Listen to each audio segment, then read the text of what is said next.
सैफ अली खान पर गुरुवार की सुबह करीब 3 बजे तड़के, ढाई 3 बजे के आसपास की बात होगी, धारदार हथियार से एक अनजान शख्स ने उन्हीं के घर में घुसकर हमला कर दिया। और बताया जा रहा है कि इस शख्स ने उन पर चाकू से करीब 6 वार किए, और जिसके अंदर 2 काफ़ी गहरे हैं, और इस हमले में सैफ बुरी तरह घायल हो गए और उसके बाद में उन्हें इलाज के लिए लीलावती अस्पताल के अंदर भर्ती करवाया गया है। अब इस हमले के बाद में कई सारी थ्योरी सामने आ रही है, कई सारे सवाल सामने आ रहे हैं। सवाल हमने इसको पहले वाले वीडियो में बताए थे, लेकिन अब कुछ बयान भी आ रहे हैं, और क्योंकि अभी तक ये पता नहीं चला है कि हमला आखिर किसने किया और क्यों किया, क्या चोरी की नीयत से किया। अब एक बात ये भी निकल कर सामने आ रही है कि कहीं ऐसा तो नहीं कि हाल ही में जो इतनी नफ़रत फैलाई गई है और उस नफ़रत का नतीजा ये हुआ कि कोई एक्टिव होके और सैफ अली खान के घर चला गया। क्योंकि हाल ही के अंदर अभी एक बहुत बड़े कवि हैं, उन कवि के द्वारा क्या कहा गया था कि आप हमसे कमाओगे, हमसे ये करोगे और आक्रांता के ऊपर अपने बच्चे का नाम रखोगे। तैमूर सैफ अली खान के बेटे का नाम है। तो इस तरीके से जो लीडर्स हैं, जो विपक्ष के नेता हैं, वो काफ़ी इस बात को फैला रहे हैं। हालांकि आपको बता दें फिर से कि इलाज के लिए लीलावती अस्पताल में सैफ अली खान को भर्ती करवाया गया है, और पुलिस इस घटना की खबर मिलते ही एक्टिव हो गई है और इस मामले में 3 कर्मचारियों को अभी तक हिरासत में लिया है और उनसे पूछताछ जारी है। बताया ये भी जा रहा है कि शुरुआती जानकारी के अंदर जो सामने आया है उसके मुताबिक अज्ञात व्यक्ति सैफ के घर में घुस गया था।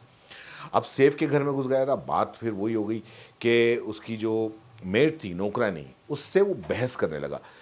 चोर होता चुपचाप चोरी करके चला जाता। इतनी हाई सिक्योरिटी जो बिल्डिंग है, उस बिल्डिंग के अंदर अगर मान लो कोई चोर घुसता है या कोई व्यक्ति घुसता है तो सवाल बहुत सारे खड़े होते हैं। और फिर सबसे बड़ी बात ये कि सैफ जैसा स्टार, जो एक आइकन है, उसके वहाँ पर अगर मान लो इस तरीके से हमला हो जाए और जानलेवा हमला हो जाए तो काफ़ी सवाल से उठ जाते हैं। सैफ जब ये सारा मामला अंदर घुस गया तो ये खबर निकल के सामने आई कि वो नौकरानी से बहस करने लगा और सैफ बीच में आ गए, बीच बचाव की कोशिश करने लगे, और उसने, जो हमलावर था, उसने चाकू से उन पर हमला कर दिया। पूरा मामला चोरी का है या नहीं है, इसके पीछे कोई विवाद है, या फिर जो जैसे कि इमरान प्रतापगढ़ी ने एक्स पर लिखा वो सही है, या जो लोग कह रहे हैं कि कहीं ऐसा तो नहीं कि ये नफ़रत, इस हमले के पीछे कहीं ना कहीं नफ़रत छुपी हुई है। तो कुल मिला के जो पुलिस है वो जांच के अंदर जुटी हुई है। जो कांग्रेस के नेता हैं, राज्यसभा के सांसद भी हैं, इमरान प्रतापगढ़ी, उन्होंने सैफ अली खान पर इस हमले के उनके खिलाफ पीछे सैफ अली खान के खिलाफ जो बयानबाजी हुई थी उससे उन्होंने जोड़कर एक अपने सोशल मीडिया प्लेटफॉर्म एक्स है उसके ऊपर उन्होंने कुछ सवाल उठाए। उन्होंने लिखा कि पिछले कुछ दिनों से जिस तरह से अभिनेता सैफ अली खान और करीना कपूर को लेकर नफरत भरे बयान दिए गए, सोशल मीडिया पर एक जहर घुला गया और कल रात सैफ अली खान के घर चोरी करने वालों पर जानलेवा हमला किया, तो इन सब से ये पता चलता है कि मुंबई की कानून व्यवस्था कितनी बदहाल है। मुख्यमंत्री देवेंद्र फडणवीस जी, कम से कम मुंबई की छवि का ही तो कुछ ध्यान रखिए। अगर सबसे पोश इलाके में रहने वाले फिल्मी सितारे तक अगर सुरक्षित नहीं है तो फिर आम जनता का क्या हाल होगा। सैफ अली खान पर हमला एक सामान्य घटना नहीं है, इसके लिए सभी बिंदुओं को गहराई से उसकी जांच होनी चाहिए। तो इमरान प्रतापगढ़ी ने दरअसल नाम नहीं लिया, लेकिन साफ तौर पर उसका जो इशारा था वो कुमार विश्वास की तरफ था। कुमार विश्वास, जिन्होंने पिछले दिनों एक कार्यक्रम में अपना संबोधन दिया था और इस दौरान उन्होंने सीधे तौर पर नाम तो नहीं लिया था, लेकिन उनका इशारा जो था वो तैमूर की तरफ था। तैमूर कौन? सैफ अली खान और करीना कपूर का बेटा। तो कुमार विश्वास ने उसका नाम तैमूर रखे जाने पर सवाल खड़े किए थे और ये आपत्ति जाहिर की थी कि तैमूर को मतलब आक्रांता बताते हुए उन्होंने कहा था कि क्या कोई और नाम नहीं मिला रखने के लिए। और इसके बाद ये लगातार सैफ और करीना और उनके बेटे की जो चर्चा है वो सोशल मीडिया पे काफ़ी हो रही है। जैसा कि अक्सर हर बार होता है, दो धड़े बढ़ जाते हैं सोशल मीडिया पर, एक समर्थन में तो दूसरा विरोध में। इधर भी ऐसा ही हुआ। पर इमरान प्रतापगढ़ी ने उस पूरे हमले को जो सैफ अली खान के ऊपर हुआ उसको उस पूरी बहस से वो जोड़ कर देख रहे हैं। और उसके साथ ही इमरान ने ये भी सवाल उठाया कि अब कि आखिर ऐसा क्यों। और उसी के साथ में जो विपक्ष के कई नेता हैं वो मुंबई की कानून व्यवस्था को लेकर भी सरकार पर सवाल खड़े कर रहे हैं। अब देखिए कौन नेता क्या कह रहा है। कि महाराष्ट्र में कानून व्यवस्था पूरी तरह से चरमरा गई है। शासन का माने सरकार का प्रशासन पर दबाव है, राजनीतिक हस्तक्षेप है, और इसका सबसे बड़ा उदाहरण तो हम भीड़ में रोज देख रहे हैं।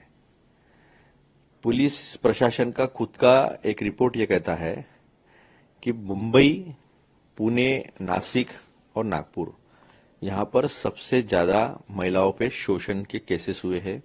महाराष्ट्र में सबसे ज्यादा महिलाएं गायब है।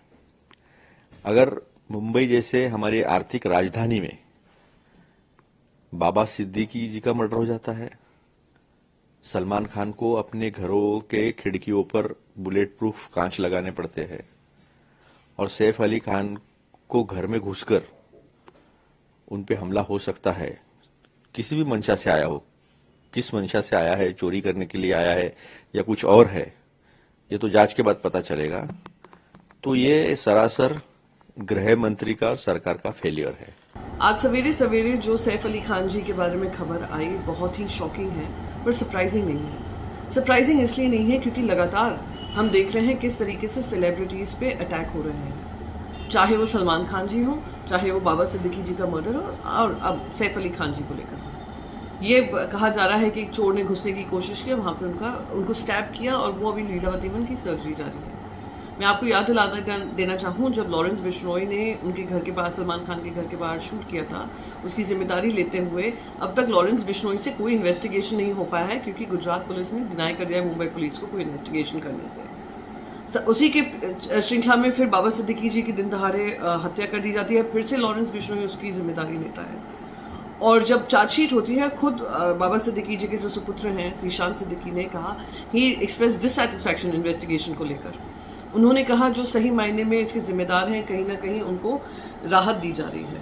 वो अभी तक न्याय का इंतजार कर रहे हैं। सलमान खान जी को अपना घर बुलेट प्रूफ करना पड़ रहा है अपनी सुरक्षा को लेकर, और अब सैफ अली खान को। ये फिर से कहूंगी कि लॉ एंड ऑर्डर व्यवस्था जो मुंबई की है was considered one of the best in the world, सिर्फ देश में ही नहीं, one of the best in the world, और उसको चोट पहुंचाने का काम लगातार चल रहा है। अगर सही मायने में इन्वेस्टिगेशन होता, टाइम बाउंड इन्वेस्टिगेशन होता, तो शायद ये घटना रोकी जा सकती थी। कुछ लोग गियर कले लगा रहे हैं, चोर को कैसे कोई रोक सकता है, पुलिस कहां तक जा सकती है, पुलिस हर जगह जा सकती है। लॉ एंड ऑर्डर की जिम्मेदारी राज्य सरकार की होती है, जनता ने उनको वोट करके ये जिम्मेदारी दी है। चप्पा चप्पा इस शहर का हो या महाराष्ट्र का हो, उसकी जिम्मेदारी सरकार की बनती है और पुलिस टीम्स की बनती है।